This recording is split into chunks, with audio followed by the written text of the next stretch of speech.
Assalamualaikum warahmatullahi wabarakatuh.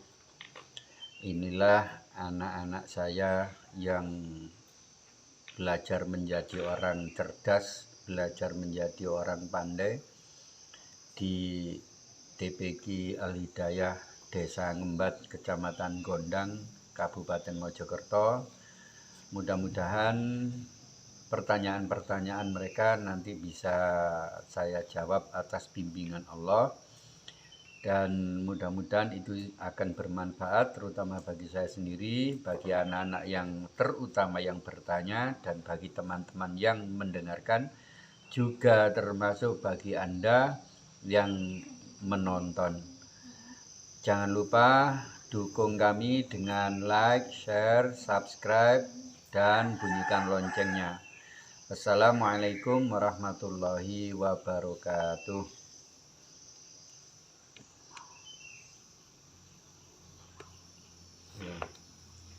Jika di dunia terlalu banyak tertawa, lalu apakah kalau di akhirat terlalu banyak menangis?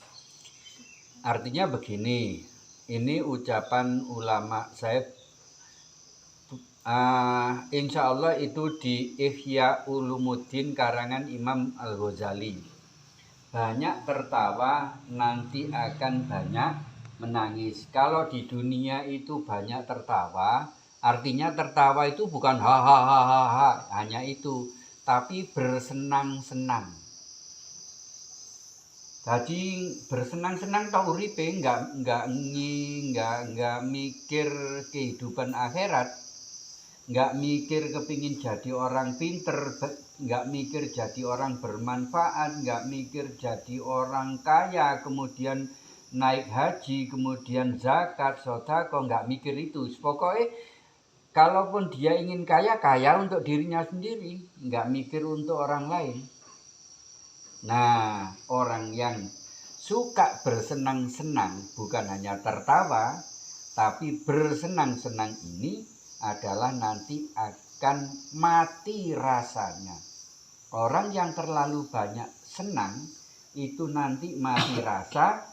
Kemudian kalau mati rasa tidak mengenal Allah sebagai penciptanya, kemudian dia akan menangis yang panjang di akhirat nanti.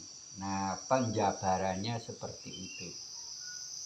Dan memang sekarang secara singkat orang yang banyak tertawa, hahaha, banyak nonton pelawak gitu ya. Nggak nonton TikTok lah, kayak sing lucu-lucu ya di TikTok.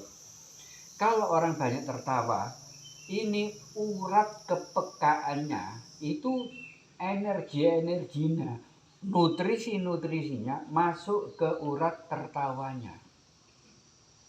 Jadi di belakang leher ini banyak sekali urat-urat ribuan atau jutaan di sini.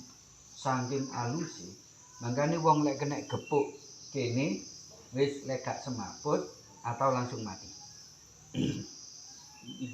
Ini gak usah dibeleh, ditutup. Ini kalau nggak semaput terus mati. Kenapa? Karena di sini banyak urat-urat yang halus. Lah salah satunya ada urat tertawa, ada lawannya urat sedih. Nah saiki lek kakean tertawa berarti urat sedihnya nanti terkurang, lebih banyak nutrisinya masuk ke tertawa. Kalau masuk tertawa gak ono sedih, berarti dia tidak mau mengingat kesalahannya sendiri. Wis pokoknya ono donya seneng, ngono tok. Sing didelok sing seneng-seneng tok, sing ngasih-kasih tok. Akhirnya ono tanggane gak iso mangan gak peka, ono kancane gak iso jajan gak peka. Ono wong tuane membutuhkan bantuane dheke gak peka. Leren diumbreng-umbreng dhisik baru dikerjakno. Lah itu orang yang gak peka. Akhirnya apa orang seperti ini banyak melakukan dosa karena jiwanya tidak peka terhadap lingkungan sekitar. Pokoknya aku urip, ya aku terus yang dipikir. Nah orang jadi Kalau di dalam Ihya Ulumuddin penjelasannya akan seperti itu. Orang banyak tertawa maka di akhirat akan banyak menangis. Jika di surga nanti berbicara menggunakan bahasa apa? Arab. Di akhirat sudah pakai bahasa Arab. Kamu nggak tahu bahasa Arab, kamu nggak bisa berbahasa Arab sekarang. Paling-paling iso la, naam ngono tok. La, tidak, naam, ya. Kayak bahasa Inggris, yes, no. Ya dan tidak. Bisa. Terus paling banter I love you, ya. Nah, itu. Tapi semuanya nanti oleh Allah di akhirat disetting untuk bisa berbahasa Arab tanpa kursus. Itu otomatis. Langsung iso. Ajaib. Iya, ini ajaib wis. Mboten nate ngapalno. Nggak ada ngapalno. Terus orang di akhirat manapun ya. Pertama sebelum di padang mahsyar itu ada alam yang dibangkitkan oleh Allah, alam kebangkitan. Nah, kemudian setelah bangkit semua, seluruh manusia sudah bangkit mulai Nabi Adam sampai nanti kiamat bangkit di alam itu, kemudian digiring oleh malaikat. Nah, itu wajahnya sudah berubah sesuai dengan perbuatannya di dunia. Nah, ini otomatis. Kamu bisa bahasa Arab otomatis. Jadi nggak usah kursus. Terus orang nanti bisa menjawab atau tidak pertanyaan mungkar nakir itu otomatis. Jadi kalau otomatisnya bagaimana? Kalau orang itu beriman, maka dia akan menjawab pertanyaan mungkar nakir dengan benar. Karena pertanyaan malaikat mungkar nakir sekitar iman. Man robbuka? Siapa Tuhanmu?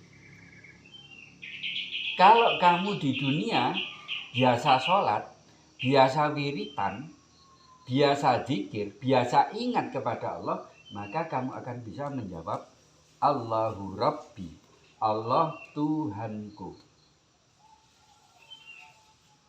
Man imamuka? Apa pedomanmu? Kalau kamu biasa membaca Quran, kalau kamu mencintai Quran, kalau kamu mempelajari Quran, sampai bisa menjalankan Quran, maka kamu akan bisa menjawab Al-Quran imami, Quran pedomanku. Sampai 6 pertanyaan nanti. Nah, semuanya akan dijawab kalau kamu di dunia itu beriman. Nah, itu otomatis. Dan otomatis kamu tidak akan bisa menjawab kalau di dunia kamu tidak peduli pada iman. Wis pengen masih wis ngapalno, wis ya jawabane bocoran ya, bocoran. Man robbuka, man imamuka, wa man kiblatuka, wa man nabiyuka. Iku wis pengen apal banget, tapi di kuburan kenyataannya kamu tidak akan bisa menjawab kalau di dunia kamu tidak beriman. Itu otomatis. Jadi nanti sudah keluar dari bumi, keluar dari dunia, masuk ke dalam bumi, itu sudah otomatis ditanya oleh malaikat mungkar nakir dan kamu menjawab pakai bahasa Arab. Sampai kalau kamu masuk surga, mudah-mudahan masuk surga, maka kamu nanti juga pakai bahasa Arab. Terus. Hukumannya melawan orang tua. Wah, berat sekali. Berat sekali. Ada beberapa hukuman oleh Allah disegerakan di dunia. Ada juga hukuman yang ditunda sampai di akhirat. Di antaranya yang disegerakan oleh Allah di dunia adalah melawan orang tua. Gampang melawan orang tua itu. Kamu disuruh, ojo ngalor dina iki, ojo ngalor sore iki. kamu berangkat saja. Itu sudah melawan, gak usah ibu iku anu, gak usah ngono. Tidak mematuhi perintah orang tua atau melanggar larangan orang tua itu sudah cukup dikatakan sebagai melawan orang tua. Kalau kamu ingat tentang Alqamah, maka kamu tidak akan berani melawan orang tua. Dan itu terbukti. Lagu Meneo Merama apa judulnya? Keramat. Ya, keramat di dunia itu adalah ibumu. Kamu ke wali-wali songo, nang wali-wali songo. Tapi wong tuamu gak tahu mbok reken. Loh, artinya kalau ibumu atau bapakmu, Vanu bapake wis sedo. Kuburane ayahmu gak tahu disambani, tapi pengen melok nang Wali Songo. Nol nilainya ke Wali Songo. Sebelum kamu memanjatkan doa untuk kedua orang tuamu. Jadi enggak, apa ya, semuanya itu sudah diatur oleh Allah. Nang Wali Songo api. Tapi kalau tidak melalui pintu ini, maka kamu tidak akan sampai. Jadi loh. Semuanya di dunia ini harus melalui pintu orang tua. Kamu sampai sholat pun, sholat sunnah ini ada. Ini abalali sopo jenenge sahabati itu sholat terus-terusan. Seneng sholat sunnah. Enggak layak beling tak kandakno jenenge. Ada sahabat seneng sholat sunnah. Dipanggil ibuke balik sholat sunnah. Terus sholat ayo.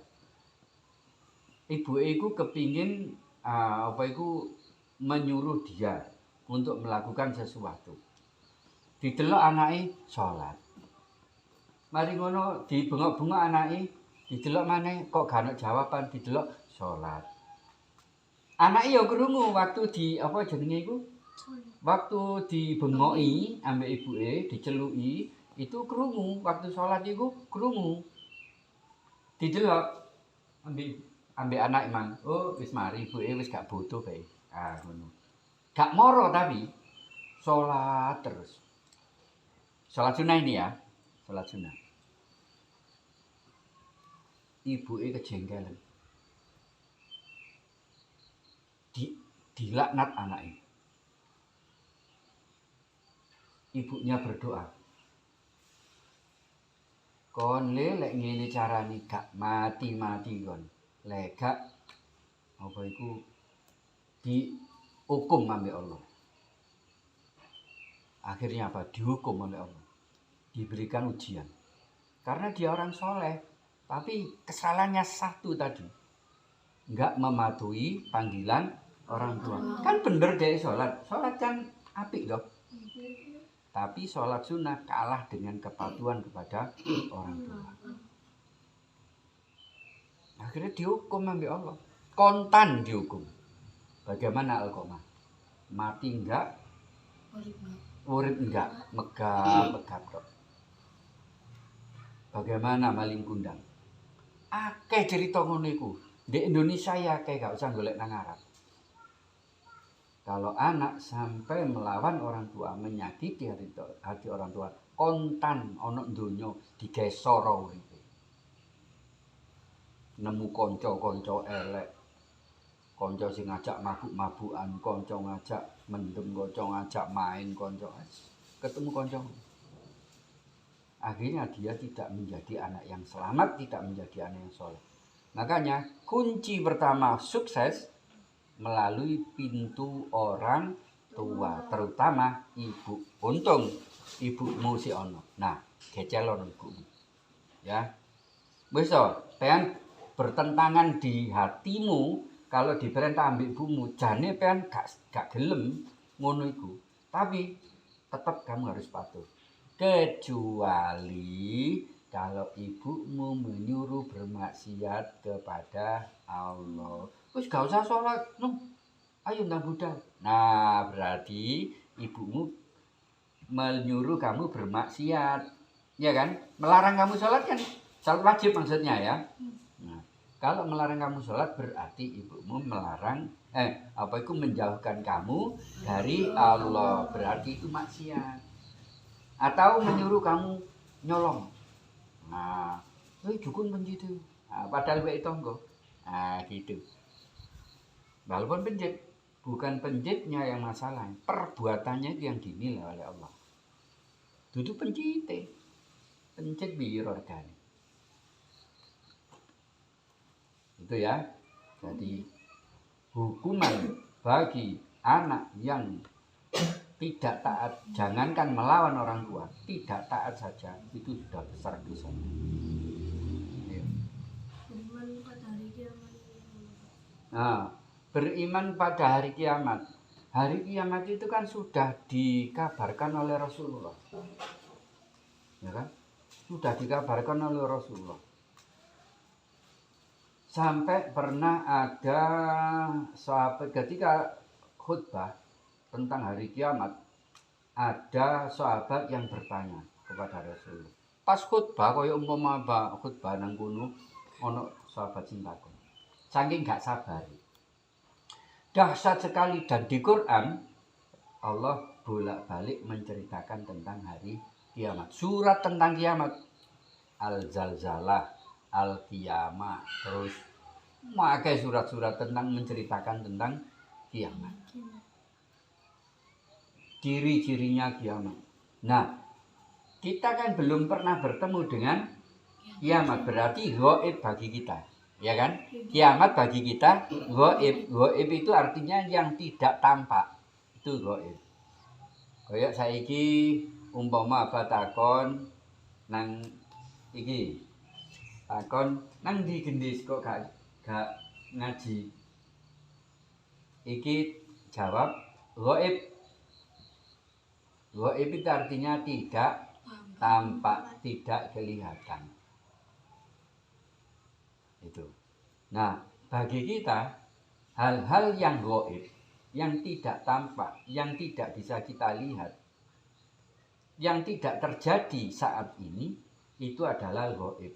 Nah, kalau itu yang mengabarkan dari Quran atau Kanjeng Nabi, kita harus beriman 100%. Nggak boleh ragu-ragu sedikit pun. Iya toh, engko kiamat toh. Iya toh, gak ono ngono. Harus percaya bahwa nanti pasti kiamat. Nah, itu namanya beriman kepada hari kiamat. Pasti kiamat. Cuma kapan? Garu. Nabi ya gak tahu ngabari tahun iki, tahun iku. Yang dikabarkan oleh Nabi adalah tanda-tanda kiamat. Jadi harus beriman. Ayo. Apa arti Magharij? Magharij. Magharij. Magharij. Tulisannya ya boleh baca Indonesia. Magharij.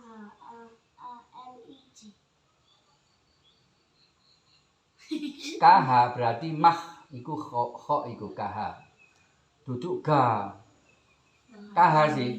MAKH. Terus Arij. Maksudnya makhraj.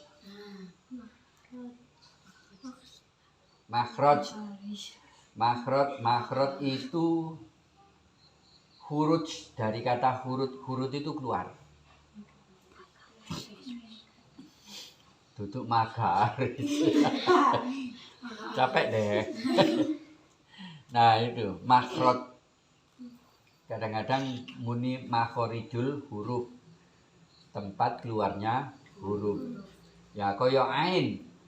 Jadi kita belajar makhraj itu tujuannya apa? Biar bisa membedakan antara ain dengan hamzah dengan alif, qaf dengan kaf, ha dengan ha, kho.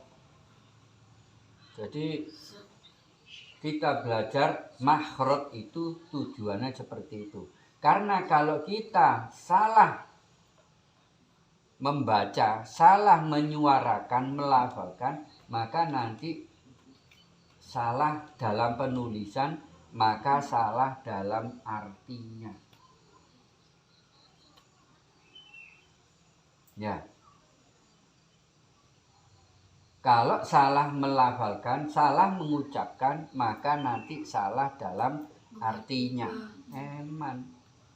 Tujuannya apik ngaji, tapi karena gak patuh kepada hukum-hukum makhraj atau makharijul huruf, sehingga salah, keliru. Karena keliru nanti menjadi salah arti. Kalau salah arti, yo batal. Ya lega artinya fatal. Terbalik artinya. Jadi makhraj itu arti dari asal katanya khuruj. Khuruj itu artinya keluar. Kalau di TPQ makharijul huruf. Huruf itu khuruj. Makharijul huruf. Makharijul huruf tempat dikeluarkan huruf. Nah itu. Jadi itu makhraj ya. Makhraj artinya apa tadi? Keluar dari kata khuruj. Mukjizat dari Nabi Soleh. Nabi Soleh itu bisa, tapi semuanya Allah ya. Ini hanya sekedar pertolongan dari Allah. Nabi Soleh dewi gak iso asline ngono. Tapi Nabi Soleh itu berdoa kepada Allah karena ditantang oleh kaumnya. Apa? Ngetokno onta dari batu yang besar. Ditantang Nabi Soleh. Le Soleh, kok cara kene ya. Le Soleh kon lek panjane nabi temenan, nabi sing bener utusane Allah. Ayo tokno unta teko watu. Iso ta kon? Umpama bahasa kita seperti itu. Kemudian Nabi Soleh sholat 2 rakaat, terus munajat kepada Allah minta. Akhirnya Nabi Soleh disuruh memecah batu. Tapi supaya tidak seperti sulapan, orang yang ngomong tadi disuruh mecah batu. Wis kilo, watune pecah. Dikei bodhem. Tutuk, tower, pecah, langsung keluar onta. Nah, itu Nabi Soleh. Hukumnya tidak sengaja mencelakai teman. Kalau tidak sengaja itu tidak berdosa. Orang yang tidak sengaja, lupa, dan orang gila itu tidak dikenai kewajiban. Apa tadi? Tidak sengaja, lupa, dan gila. Itu terus tidur. Nah, tidur itu artinya tidak sadar. Itu tidak dikenai kewajiban. Berarti tidak dikenai hukum. Tidak berdosa. Mencelakai teman tapi tidak sengaja. Nah, terus solusinya bagaimana? Segera kamu bertanggung jawab. Pertama tanggung jawabnya minta maaf. Yang kemudian kalau pencelakaan itu sampai membawa nang rumah sakit misalnya, kamu harus rela mengeluarkan dana untuk ke rumah sakit. Nah kan perbuatanmu itu. Kecuali kamu tidak punya uang sama sekali. Pengen dulinan, ya kaya iki pletokan apa jenenge iku? Mbok wis apa jenenge? Dulinan ngene wur ngene ya wis ya. Utawa ngene otek. Terus iki coplok situ. Otak lugur nang ngene sirahe kancamu. Mencelat kan gak sengaja. Nek ndulina dhewe, tek mencelat situ. Tek nang ngene lek sirah ngono mungkin mek benjut tok. Moro nang mripat. Nah, harus dirawat ke rumah sakit. Harus diperiksakan. Bahaya enggak? Karena kena mripat. Nah, kalau sudah seperti itu, kamu bertanggung jawab setelah kamu minta maaf. Aku sepurun ya, aku mah gak sengaja ben larus ya, aku dulinan dhewe. Tapi ternyata iki ucul, dadi ya siapa gak sengaja. Aku njaluk sepuro, temen aku njaluk sepuro. Tapi aku bertanggung jawab. Ayo saiki nang rumah sakit. Nah, seperti itu. Jadi jangan jadi orang yang tidak bertanggung jawab. Berani membuka harus berani menutup. Berani memulai harus berani mengakhiri. Itu. Belajar ya. Ini banyak loh hari ini orang yang tidak bertanggung jawab. Engkau buka misalnya contoh yang ringan. Masjid ini mestinya bersih. Apalagi lek Jumat dipel ambil ya petugas sing ngepel lah. Termasuk arek-arek pondok bareng. Loh. Kemudian kok ono angin. Terus bungkusmu jajan itu munggah kan keterbawa angin. Kan nggak peduli. Itu berarti tidak bertanggung jawab. Itu. Wis seru masjid maune ya bersih dan seharusnya selalu bersih. Lah kok ono bungkuse permen atau bungkuse jajan itu miber. Nang ngene masjid kamu tahu, kamu biarkan. Itu namanya tidak bertanggung jawab. Jadi belajar ya. Nanti semua faman ya'mal misqala dzarratin khairan yarah. Orang yang berbuat sekecil apapun nanti akan dibalas oleh Allah. Dan jangan remehkan sesuatu yang tampaknya itu kecil. Masya misale pean ndek embong ngono ya, ndek embong ana watu. Pean mikir watu iki lek keglender rodone sepeda kemungkinan bisa menjatuhkan orang. Nah, disingkirno, disepak. Singkirno. Itu kalau Allah ridho, kamu akan dimasukkan surga. Gara-gara minggirno watu. Kalau sampai Allah ridho, jadi jangan melihat besar kecilnya. Allah ridho enggak?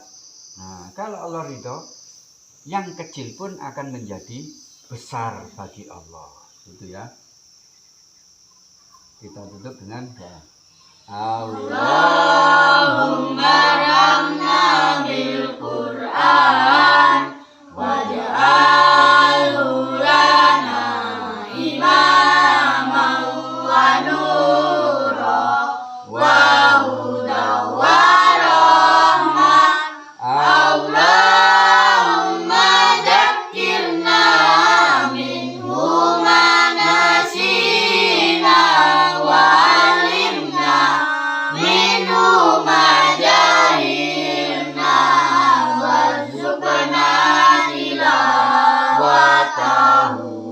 ana al-laili wa atrafan nahar waj'alhu lana hujjatan ya rabbal alamin. Assalamualaikum warahmatullahi wabarakatuh. Waalaikumsalam warahmatullahi wabarakatuh. Allahumma sholli ala sayyidina Muhammad. Allahumma sholli